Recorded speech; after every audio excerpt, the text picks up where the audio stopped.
Hello, and welcome to the Race and Rights podcast, hosted by the Rutgers Law Center for Security, Race and Rights, also known as CSRR.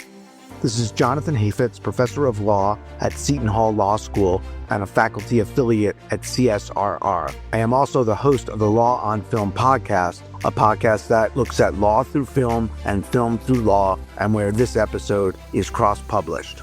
Today, I have the pleasure of guest hosting this episode of the Race and Rights podcast in place of my colleague, Professor Sahar Aziz.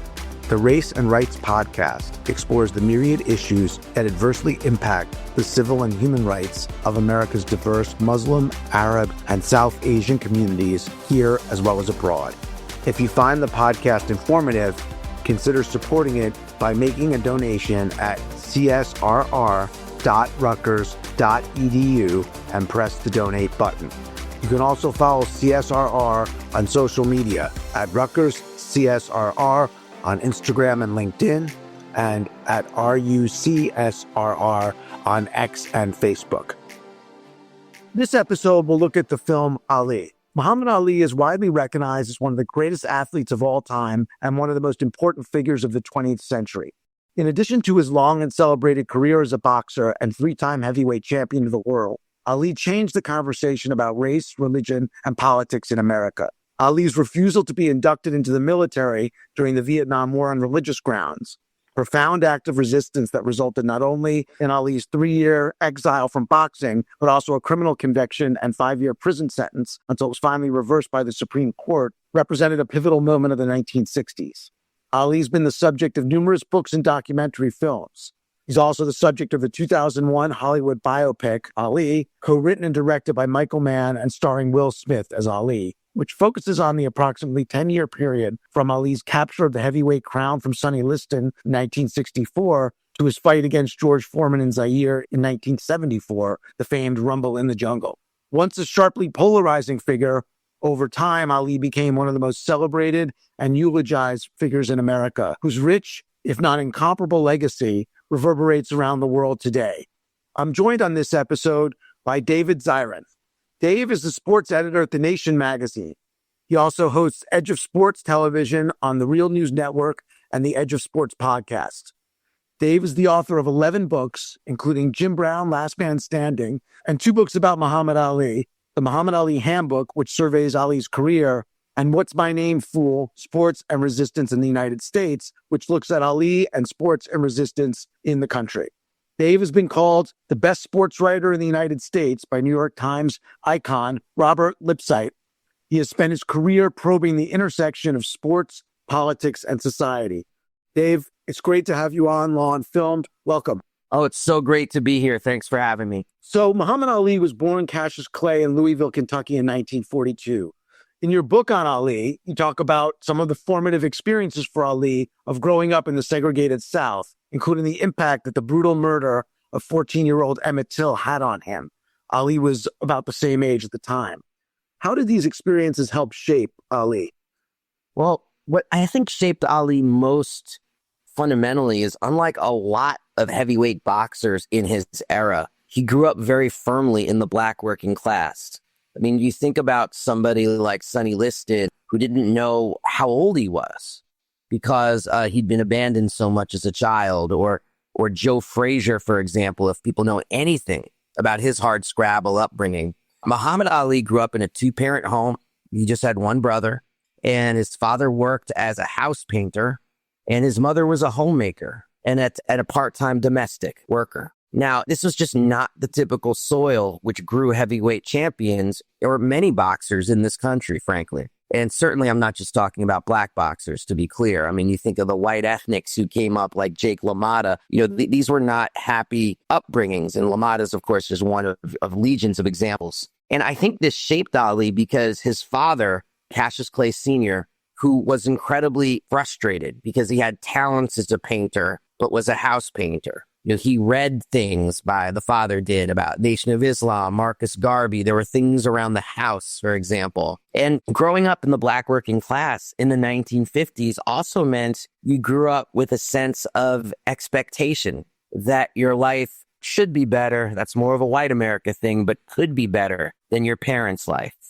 And that, I think, really, Ali's just 18 in 1960 when he wins the gold. So that means he is 13 to 18 from when Dr. King comes on the scene in 55. So in these formative years, as he's developing as a boxer, there's also a sea change happening in this country. And also, Muhammad Ali is the first pop culture heavyweight champion, coming up in the age of television, coming up with this idea that, if he said outrageous things, it could resonate and mean something, and knowing how to use the camera, not just thinking that the audience at a fight was your audience, but actually playing to people through their television screens. So after winning the Olympic gold, right, he then goes on in 1964 to beat Sonny Liston and become the world heavyweight champion. Huge upset, one of the most famous boxing matches in history. Ali then, still Cassius Clay, announces he's a member of the Nation of Islam and that he's casting off his slave name to become Cassius X. He's then soon after named Muhammad Ali. That's the name that's given to him by the Nation of Islam's leader, Elijah Muhammad. Why was this so controversial and polarizing, including from within the mainstream civil rights community? Yeah, it was polarizing for an older generation of Black Americans. It was polarizing for white Americans. And what I find so interesting looking back is that we live in a time right now of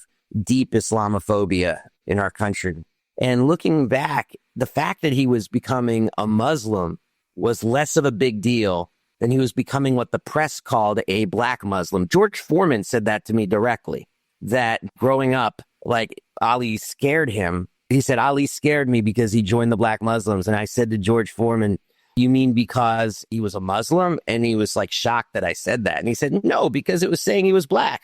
So that was part of it, aligning with a group that rejected the goals of integrationism, of the civil rights movement, that preached segregation for themselves, that preached a segregated form of a right-wing form, I would argue, of Black nationalism, was something that was not on the Black freedom scene in the same kind of way, other than in cities like New York City and Detroit, Los Angeles, but certainly not in the mainstream media in the ways that were to come when Malcolm X would become a regular guest on a lot of these Sunday news shows while still in the Nation of Islam and actually be a part of those debates, which are incredible if people can find them. So that was part of it. But the other thing that I think needs to be underlined is the mere act of changing your name is frankly what resonated a lot more with people at the time as a shock than the religious change.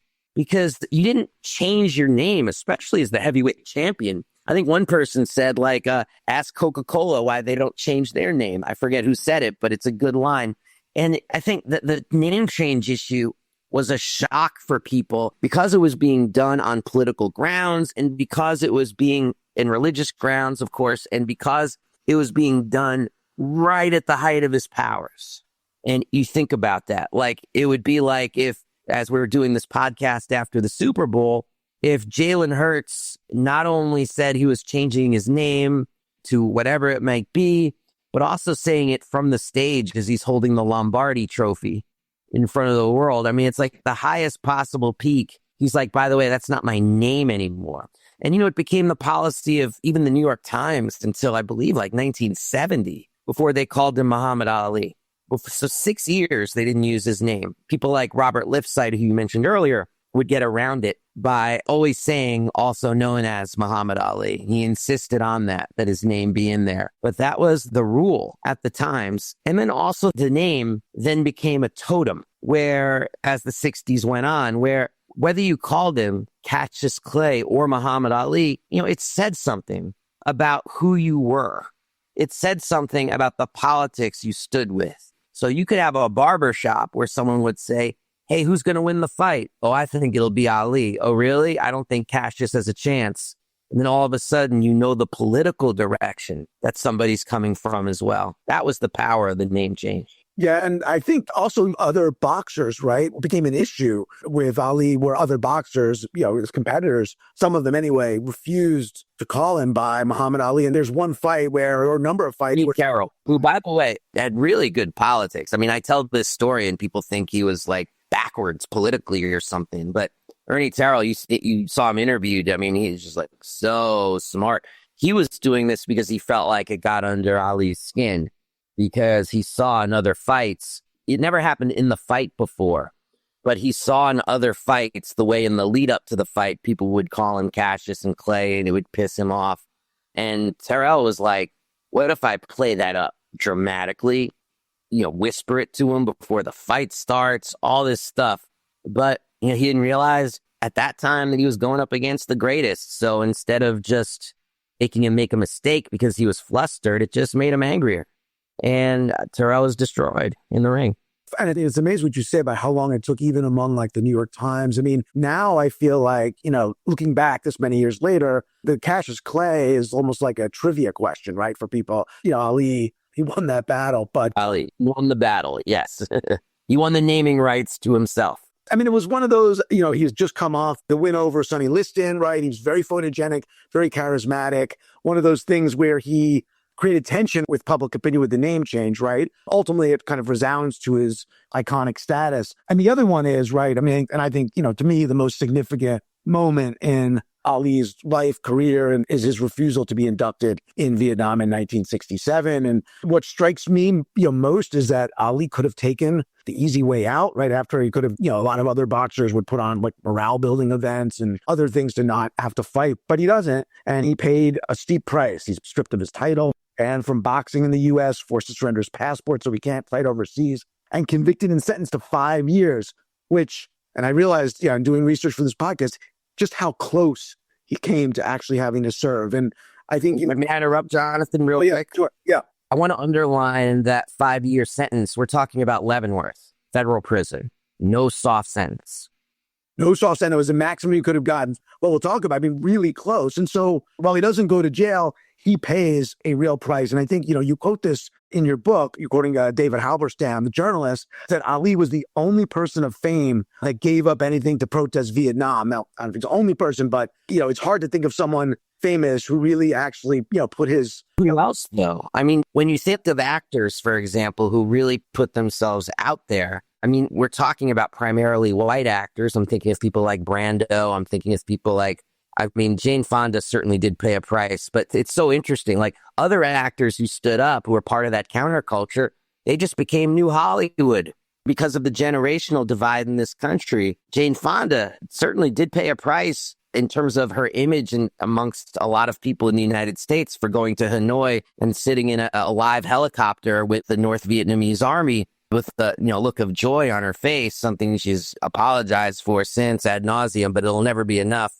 for people. But let's also remember when we talk about Jane Fonda paying a price is that she would win 2 Oscars, for Klute, although this might have been done after Klute, but then for Coming Home too, an explicitly Vietnam film. And then, of course, she picked her roles after that until she decided she didn't want to do it anymore. And I just, really feel like, because I feel like you've also seen this today when Megan Rapinoe took a knee after Colin Kaepernick, and God bless Megan for doing that. But we also have to acknowledge, and Megan does acknowledge this because she's amazingly thoughtful. Colin Kaepernick gets kicked out of the NFL. Megan Rapinoe does Subway commercials. And there is a difference and gets to be part of the most out and famous lesbian couple in the United States and beloved lesbian couple in the United States with Sue Bird. And so you're talking like, I think, a really different set of rules when it comes to protest.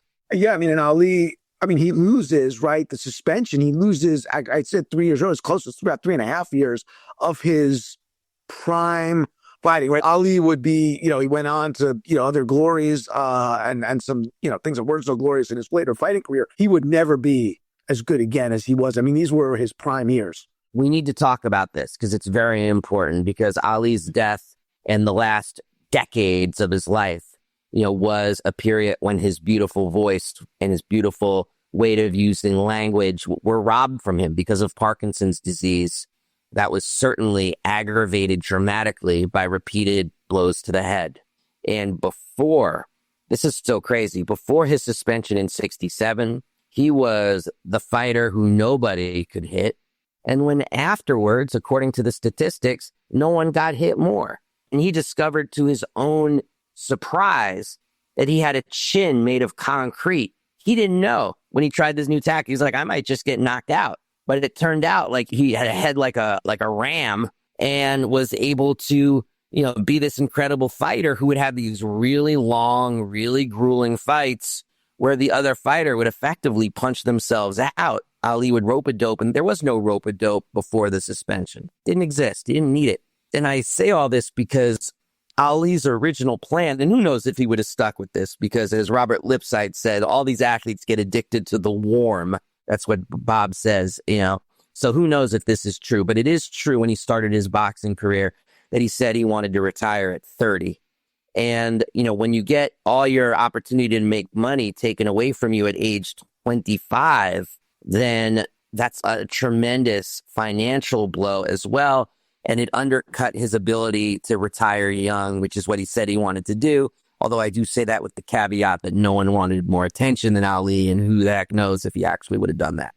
I mean, the other issue is always right. Even when he started making the money, he was incredibly generous and not always made the best business deals. Maybe if he'd married his last wife, Lonnie, earlier and she took control of his businesses, he might have had the financial cushion too. But you're right. I mean, it's starting to go back and see just how great he was in those fights and what was lost. And he was still a great fighter, but he was different, as you said. And just to stick on the refusal to be inducted for a moment. I mean, what made this act, right, so significant, and how was it tied up with the currents at the time in the country? I mean, the currents are exactly what made it so significant, because you had this burgeoning movement against the war. And it was still, when he stepped out against the war, it was still viewed culturally as white college students who were cowardly. That was the way it was couched. And you also had this Black freedom struggle that was operating on a parallel track to the anti-war movement that was growing. You had incredible people in the civil rights movement, particularly thinking of people like Bob Moses of SNCC, who was able to make those connections very quickly between war at home and war abroad, racist genocide abroad, racist oppression at home. But what you had also was then, who was Bob Moses, honestly? But here's Muhammad Ali, the most famous athlete in the country, who, not consciously at all, but who joins the nation, which was like telling white people to go to hell, and then joins the anti-war movement by refusing the draft. So all of a sudden you have the most famous person in the country, arguably, with one foot in each of these camps that were running on parallel tracks. And so there was an audience for him in both camps, that meant, and support for him in both camps. And it was part of something larger that was taking place. But he played, I think, a real role in pushing it, of getting these two movements to be intertwined as they became by the late 1960s. And he's out there in a way like kind of alone, or there's not a lot of people out there. There's the backlash, and eventually, as you say, things catch up. I mean, you have like with Dr. King kind of later on after Ali making these types of connections.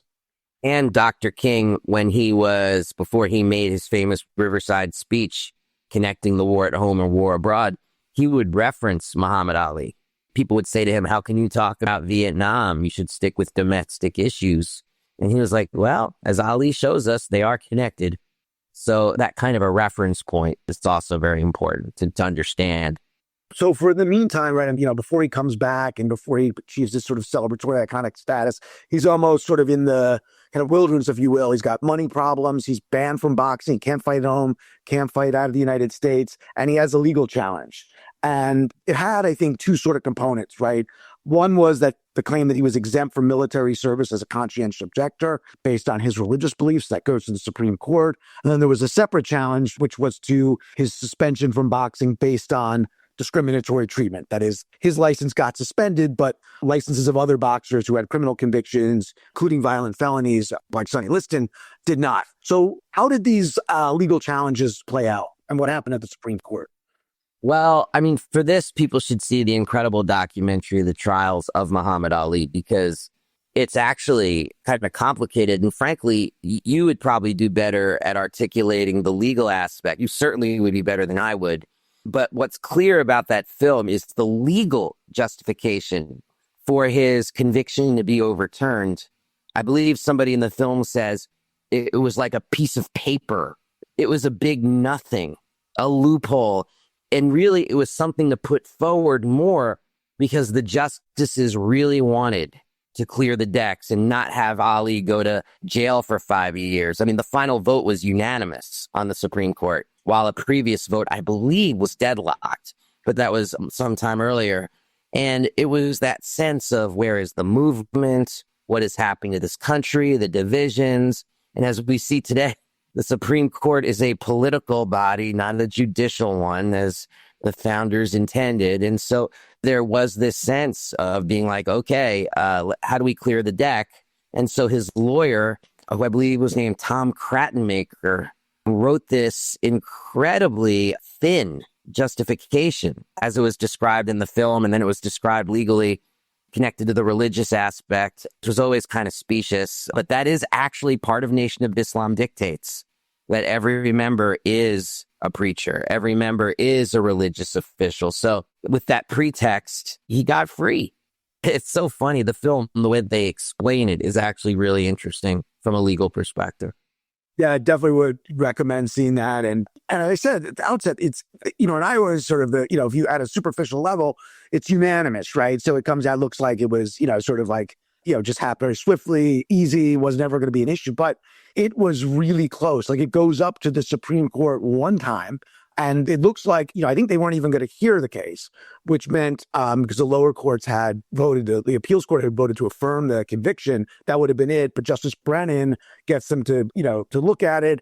And then, no one thinks he's got a claim, but it's a sort of a technicality. They find out, the Solicitor General says there's Muhammad Ali he wasn't the target, but he's overheard on wiretaps with a FBI surveillance wiretap. So maybe that would have affected it. So they find an excuse. They send it back down. Same result. Like they say, the judge says, trial judge, it doesn't matter. It goes back up, and it looks like the court's going to affirm until this is exactly as you said. The law clerk says, hey, wait a minute, maybe there's something to this religious objection. Well, it's the legal clerk, Crattenmaker, right? Bad. But basically the idea was, right, you had to be completely anti-war in the way, sort of, if you looked on superficially at the Nation of Islam, it was just like selective opposition. They would fight a kind of holy war. And what Clerk found was that if you dug deep, that wasn't real. That was just sort of like more rhetoric, and there wasn't really an actual selective opposition. It was something that wasn't going to come to pass. And then that sort of got the Supreme Court to rethink it. And while they didn't have enough votes to reverse on that ground, they found, exactly as you said, another technicality, that the Justice Department wasn't clear. It wasn't clear what ground Ali had been denied the exemption on. And so they're unanimous. And by this time, right, and this is what you're saying, is Ali is already back in the boxing world because New York State has lifted his suspension. So I think it was like happening as I think the court heard the case the second time when the fight was with Frazier, the fight of the century was about to happen, and then decided it like afterwards, which, at that point, I don't know, things had changed a lot. So it would have been pretty hard for Ali to go to jail in 71, right? As a kind of political issue, right? Absolutely. And also, I mean, it becomes about commerce too, because it wasn't just called the fight of the century as a marketing tool, like the war by the shore, the duel by the pool, this was a thing because Joe Frazier, it was the only time in history that there was a heavyweight championship fight where both fighters were undefeated. And so this question of who is the champion became a political question and how you judge that. And so it had this inexorable historical flow where it's like, okay, how do we make this happen, legalities aside? Because sometimes pop culture trumps, pardon the expression, the legal world. And so, right, you've got the commercial aspect, and it's hard, to go back and imagine just quite how big an event this was. We're talking like kind of Super Bowl magnitude almost, right? And who Life magazine hired to take photos of the fight? Yeah, I do. Frank Sinatra. Old Blue Eyes. I mean, that's a big fight. And I heard he couldn't even get, I don't know if I'm wrong, but I thought like he couldn't even get like a front row seat, right? And this is, that's how like everyone was there, right? Sorry, anyone who was anyone. Anyone couldn't get tickets. So you've got the commercial aspect, but things have changed too politically, right? By then, right? From, Ali refuses to be inducted in 67. Now we're 4 years later. There's been kind of a sea change on Vietnam, right? And that affects things too. And he becomes a symbol instead of resistance as the 70s begin to a symbol of reconciliation. I mean, I say this to people now, especially my son, because we are living in such shadowed times. And I try to explain to him that historically things can also change very quickly. And I say, look at Muhammad Ali, who 1 year is actually condemned by the city council of his hometown in Louisville. And then just 2 years later, I believe it was, you have one of the main avenues in the city named Muhammad Ali Avenue. So to go from condemnation to, oh, actually, we're going to name a street after you is something else. Also, I mean, the difference between Richard Nixon, like bugging him and ordering the FBI to surveil him constantly and being on an enemies list, to Gerald Ford and inviting him to the White House. I mean, so it's like as the country came together, the acceptance of Ali was symbolic of that. And I went to Louisville once to speak at the museum, the Ali Center. It's not just a museum. It's an amazing space is what it is, honestly. And have you ever been there, Jonathan? I've not, but after doing this, I want to make a trip down. I got to tell you, Louisville is not just about awesome whiskey and barbecue. The museum is actually worth its own trip by yourself for a weekend. Like, it's like that, you know? It's just special. And I had high expectations and it crushed them. But I remember being in a cab going there, and the cab driver had wild right-wing stuff all over his car. Like, it was his cab, Vietnam vet, you know, all kinds of stuff. He said some things to me in the leadoff that were really disgusting. He was very voluble. And I had to say to him, hey, you know, I'm going to the Muhammad Ali Center right now. I mean, you know, that's Louisville's most famous son. What do you think about Muhammad Ali? And he goes, oh, I loved Ali. I said, you loved Ali? You fought in Vietnam. He refused the draft in Vietnam. And he said, yeah, but unlike those damn hippies, he was brave.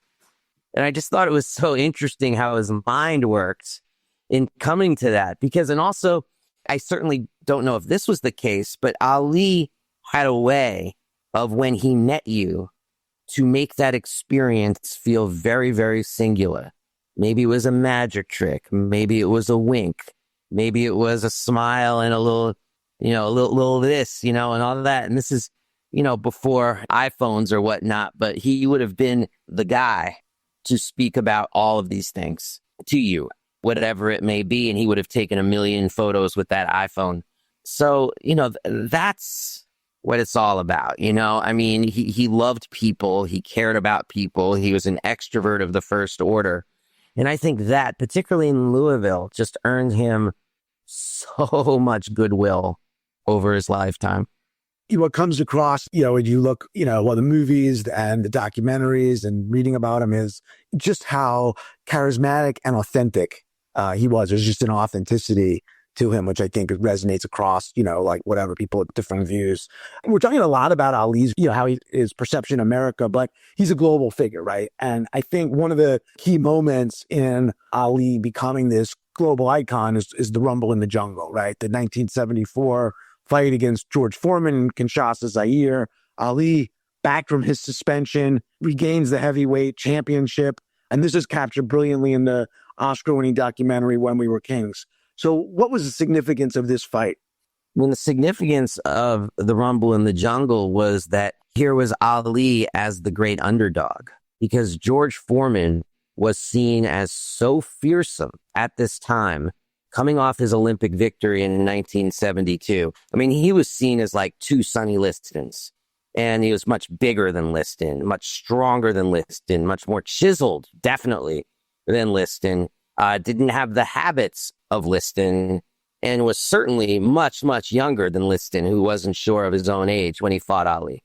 And people thought Liston was going to hurt young Cassius Clay so badly, they actually had an ambulance waiting outside with the route to take him to the hospital for the fight.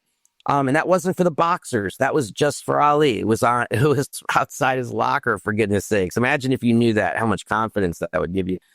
But not only was Foreman so young, I believe he was 24, Ali at this time is, I believe, 33, which is at that time was seen as old for a boxer. You know, like it's old for a boxer now, but people just fight longer now. So the age difference and Ali at this time was in a state of embrace with America.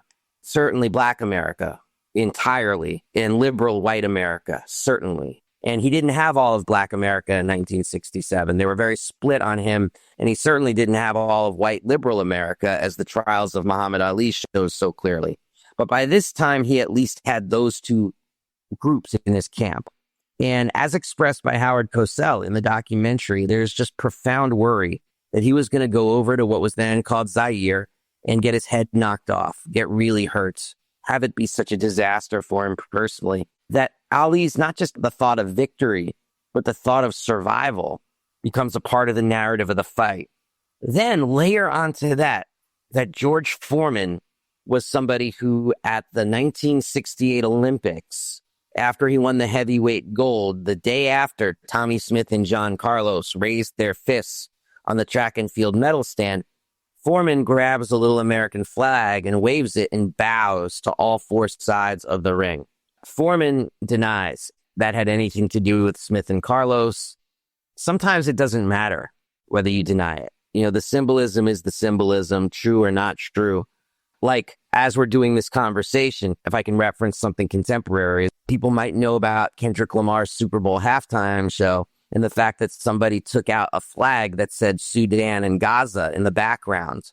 We now know that that person was acting as an individual.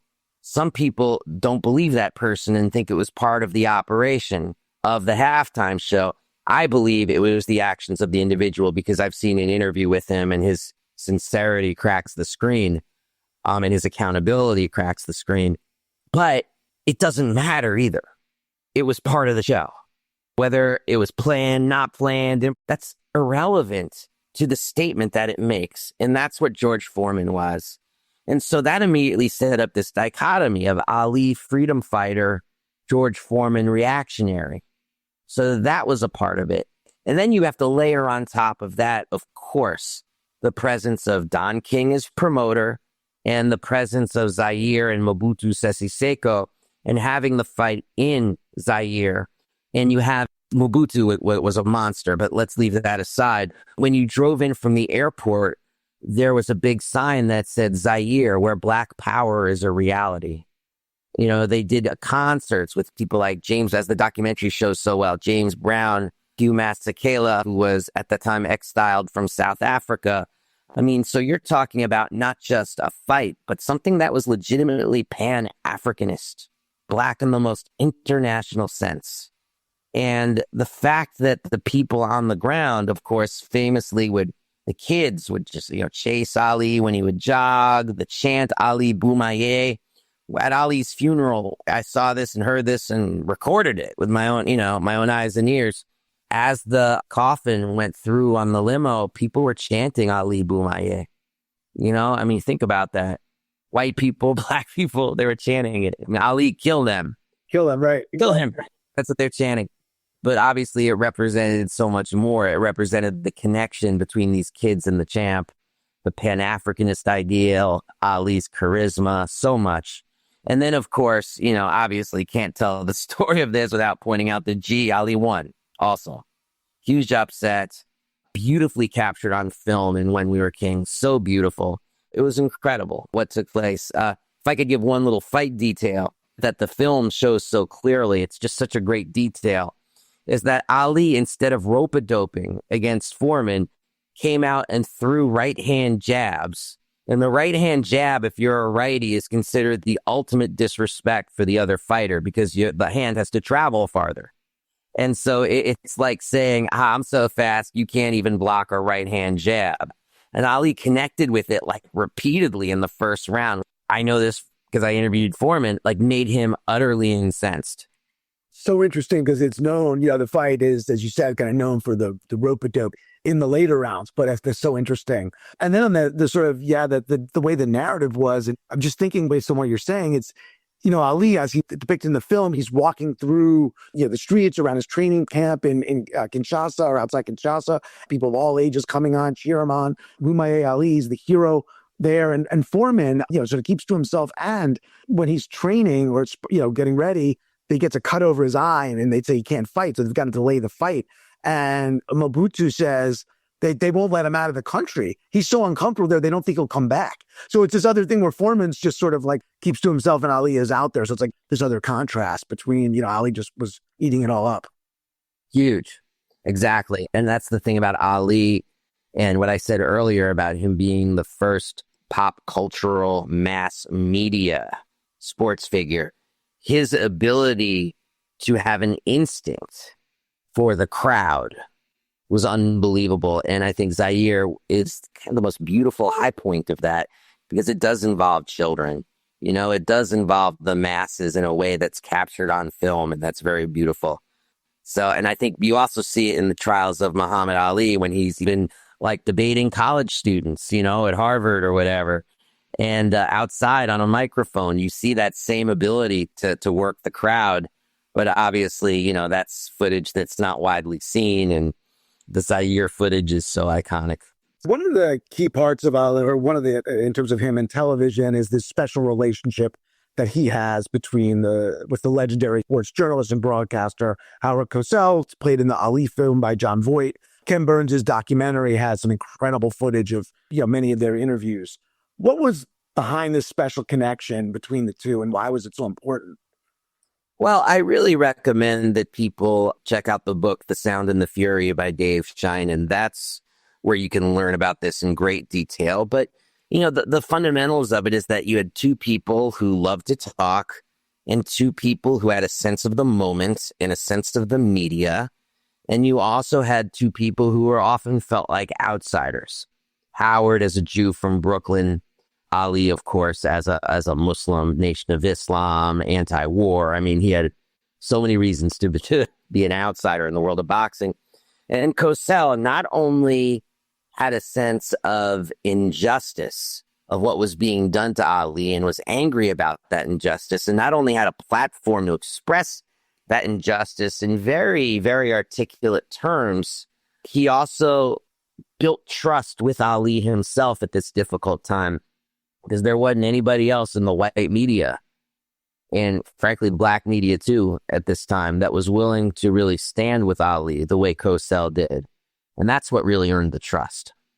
One critique of the Ali biopic, Will Smith plays Ali, is that it tends to eulogize Ali, who was in many respects a complex person. And this is also pointed out in other documentaries as well as in the various books on Ali. And there are two things that stand out in particular. One is the abandonment of Malcolm X, his close friend and mentor, when Malcolm is breaks with the Nation of Islam.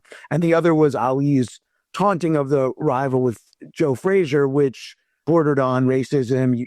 You note this in your book, Ali saying only the KKK is rooting for Frazier and basically turning Frazier into the white guy. So how do you kind of assess these things in terms of Ali and his legacy? I mean, I view it as he's a human being, infallible, and too many people have treated him as if he's, Malcolm X with boxing gloves on, like this thoughtful, thought-through political person, but Malcolm was in jail and read the encyclopedia and engaged in debate constantly. He honed his skills where there was nothing else to do but do that. And Ali was somebody who was an 18-year-old gold medal winner, really figuring a lot of this stuff out on the fly. And so, you're talking about somebody who is very human, very improvisational with his politics. He was a humanist of the first order. I think that's where so much of this came from him, with a dash of some of his father's frustrations about, feeling stunted in this world. He much more was his mother, though, in personality than his father, who could be quite mean and cruel. No one would ever call Ali cruel. No one has any story of him raising a hand to somebody, particularly a woman, which his father did to his mother. That just needs to be said. But, he was on the fly trying to figure out, do I stay friends with Malcolm or do I offend the Nation of Islam, which A, controls my money, and B, might have some people who legitimately try to kill me. And then Malcolm dies like the next year that Ali learns. So he learns of this about Malcolm's struggles in 1964, most clearly at the famous one night in Miami after he wins the fight, where he stays up eating ice cream with Jim Brown, Malcolm X, and Sam Cooke. But then it's like these choices are impossible choices. And I wrote an article about this eulogy given at Ali's funeral that I couldn't believe it didn't get more coverage. It was Malcolm X's daughter, I believe it was Alicia. He had several daughters who gave a speech about Ali sending them money and giving them emotional support on the secret during the years after Malcolm died. And that relationship that was built that she was forbidden to talk about until his death. He's human. He made mistakes. Treatment of women needs to be discussed. Treatment of his first wife needs to be discussed. When I say treatment of women, I mean much more like adulterous stuff. And I got to say, would not be the first boxer to, or celebrity, you know, so it's like he is human. Mistakes, of course, not a saint, you know, and not a statue as he was made late in life. And I just take it as that, you know, I use this Ken Burns quote about a much more complicated figure, Jim Brown. At the start of the book, I wrote about Jim Brown. And if you can wait 1 second, I'll even read it to you. I really do think it's beautiful. But here we go. We live in an age, a media culture, which says if this person isn't perfect, they're no longer a hero. And we then lament the absence of heroes. But the Greeks defined heroism as a negotiation between a person's strengths and weaknesses. And then he says, sometimes it's not a negotiation, it's a war. Yeah, I mean, he sort of becomes this saint-like figure, you know, he was human. I mean, one critique of the movie is that it does present a little bit more of a sanctified, whitewashed version of a biopic, right? There's amazing documentaries, but the Michael Mann, Ali biopic starring Will Smith is the sort of main Hollywood treatment. What was your take on the movie overall? I thought the movie performed the impossible in that it made Muhammad Ali's life boring. I think every time someone asks me, should I see Ali? I say, please see instead The Trials of Muhammad Ali by Bill Siegel. Please see instead When We Were Kings. See Ali as Ali. Don't see Will Smith do an Ali impersonation. Will Smith nominated for an Oscar. I thought he was terrible because what do you do when you're not as charismatic as this icon who you know is charismatic?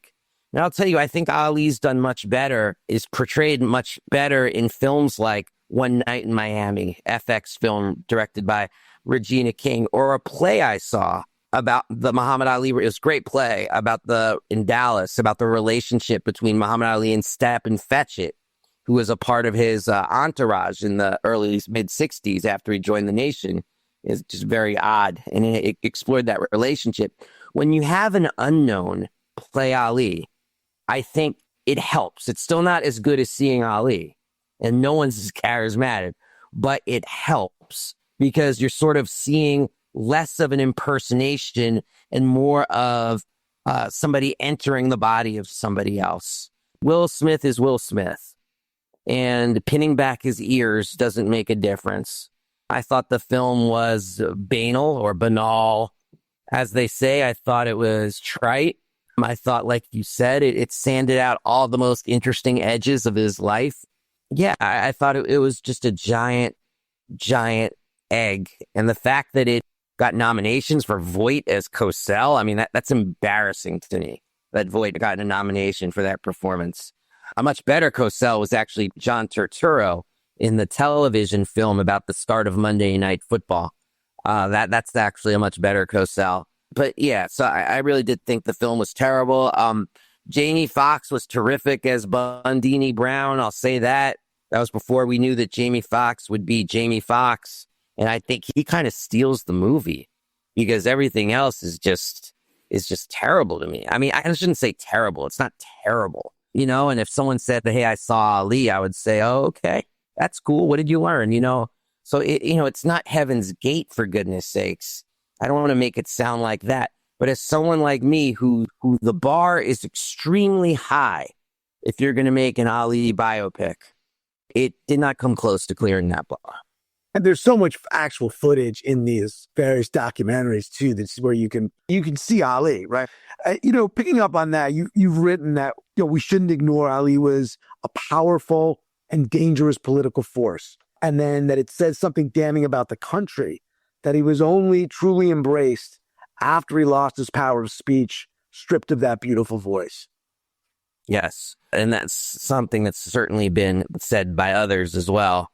It really does say something damning. Once he's turned into a postage stamp, once he's turned into a statue, he becomes, in some ways, dead before he's dead. Because, and I really want to qualify that, because he did have a wonderful life with his wife. He got very involved with religion, very close to his children, very close to his grandchildren. But he had difficulty with both speech and movements to a very, very deep degree, almost like a prisoner in his own body. And so before he was imprisoned by his body, he was that dangerous person. And afterwards, the sanctification really began. In some ways, because I think in the typical, narcissistic American way, there was kind of like a feeling that, oh, Ali, who we love, is like this for our sins. Because we didn't understand Vietnam. We didn't understand the frustrations with the integrationist approach to the civil rights movement. So you get a lot of white liberal self-flagellation on that instead of just looking that he actually did have a joyous life. But it's also true that by being robbed of his voice, they got an Ali they could appreciate. And we can't ignore, to me, the reality that it's just so similar to people like Dr. King and Malcolm X, where once safe in death, they're able to be reinterpreted and turned into things that they would have really objected to in their lives or would have been bitterly angry about in their lives. So I think Ali had to suffer a lot of that without the ability to really mount a campaign to push back against. Oh, and I would be so remiss if I didn't say that, yeah, maybe he couldn't move, maybe he had trouble speaking, but he was certainly a part of putting the Ali Center together in Louisville. And that is a gift that will be there for us forever. We have the image of him in Atlanta in 96, which is great. But there is, I think, to what you're saying, where he goes to the White House, second President Bush pins the Presidential Medal of Freedom on him during the height of the Iraq War and the War on Terror. I think things that Ali would have spoken out of with his voice. No, I mean, I absolutely do think that's the case. But that is what it is. That was what it was. So I just think we have to take him in his totality and also understand that there are many different Muhammad Ali's over the course of his life. Boxing today is kind of a shadow of its former self, right? It's not even on network television. So it does make it a little bit harder anyway, just to think how large Ali and Ali's fights loomed over popular culture. So just how significant was boxing back as a sport back in the 1960s, 1970s? I mean, it was up there with the biggest sports in the country, and its champions, specifically and particularly at the heavyweight level, were the most famous athletes in the country. You're like, as someone put it, you're like the king of masculinity if you're the heavyweight champion. And so to have the king of masculinity say hell no to war, that in and of itself was a big deal. So you've written a lot about sports and resistance in the United States. For example, in your book, The Kaepernick Effect, Taking a Knee, Changing the World. So looking back, what's Ali's legacy for sports and sports figures, and why is he missed today?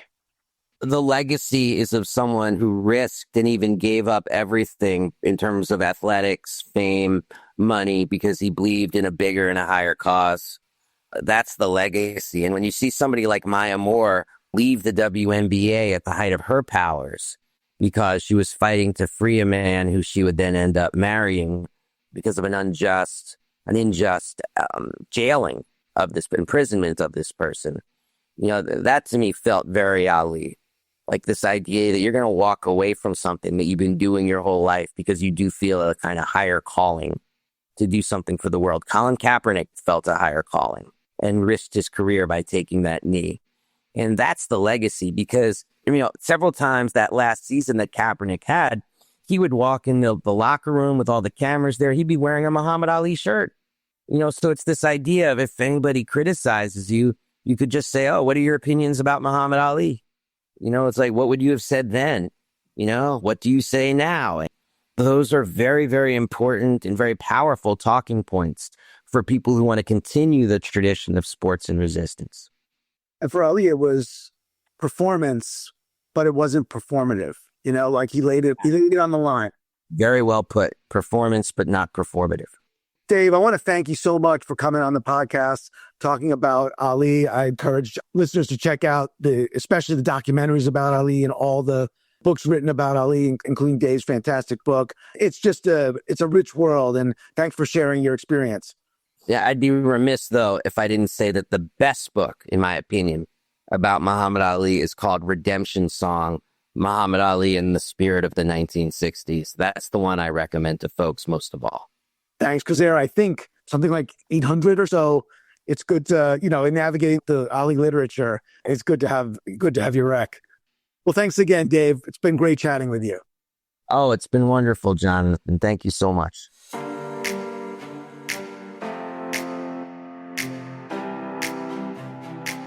We hope you enjoyed today's episode of the Race and Rights podcast. This podcast is hosted by the Center for Security, Race and Rights, housed at Rutgers Law School, also known as the People's Electric Law School. CSRR engages in research, education, and advocacy on issues that adversely impact the civil and human rights of America's diverse Muslim, Arab, and South Asian communities. We do so through an interfaith, cross-racial, and interdisciplinary approach. To hear additional episodes of the Race and Rights podcast, check out our pages on Spotify, Apple Podcasts, Amazon Music, and everywhere else podcasts are available. Now, for a deep dive on these issues, visit our website at csrr.rutgers.edu, where you can find policy reports, teach-ins, and news commentary by our over 130 faculty affiliates. To watch our over 80 academic and public policy lectures, subscribe to our YouTube channel at Rutgers Center for Security, Race and Rights. And on social media, be sure to follow us on Instagram at Rutgers CSRR and on Twitter and Facebook at RUCSRR. Finally, you can financially support the Center for Security, Race and Rights by going to our website at csrr.rutgers.edu and press the donate button. And please give generously. As always, be well and see you next time.